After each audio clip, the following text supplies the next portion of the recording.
Assalamualaikum dear students.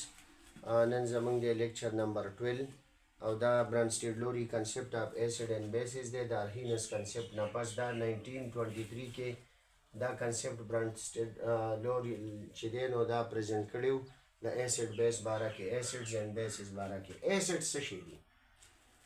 د برانسټیډ-لوري مطابق ایسډ داسې یو سبسټانس دی مالیکول یا آین چې دا پروټان ډونر دی. پروټان موږ دې ته وایو H پلس. د دې نه مخکې دا د بل سبسټانس نه راغلی دی نو هغه ته الکترون اخیستی دا صرف پروټان پاتې شوی پازیټیو. اټس مینس داسې الکترون نشته. نو داسې یو سبسټانس چې هغه ډونیټ کوي او پروټان هغه ته ایسډ ویلی شي او هغه یو سبسټانس مالیکول یا آین چې هغه اکسپټ کوي او پروټان هغې ته بیس ویلی شي. ګوره دلته HCl ته موږ ایسډ ولې وایو؟ ده سره دا H پلس دی نو دی دا H دله ورکوي د پلس په شکل کې. نو دا څنګه ورکوي؟ دا لږ موږ واضح لیکو. دا H شو دا Cl شو. دا یو بانډ چې دی نو دا دوه الکترون دي دا دې دلته شپ شي. نو چې دا دې دلته شپ شي نو دلته H پلس پاتې شي.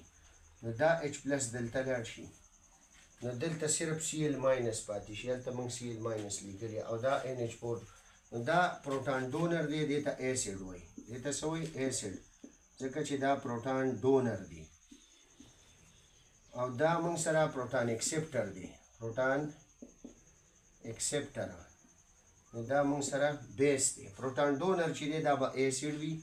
پروټان ډونر به څه وي؟ ایسډ به وي. او پروټان اکسپټر چې دی دا به بیس وي.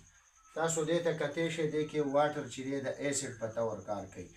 دا به دې له یو پروټان ورکوي یو هایدروجن. نو دا پروټان ډونر شو. پروټان ډونر دا موږ سره ایسډ شو او دا چې دی پروټان اکسپټر شو نو دا موږ سره بیس شو. دا بیس دی. دلته موږ لره که امونیم آین دلته هم امونیم آین دی. دا هایدراکسل آین دی او دا کلوراید آین دی. دا و کنسپټ په باره د برانسټیډ-لوري کې.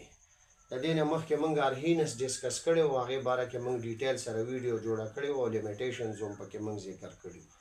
که دې حوالې سره څه کوېسچن وي نو تاسو کمنټ باکس کې تپوس کولی شئ. شکریه.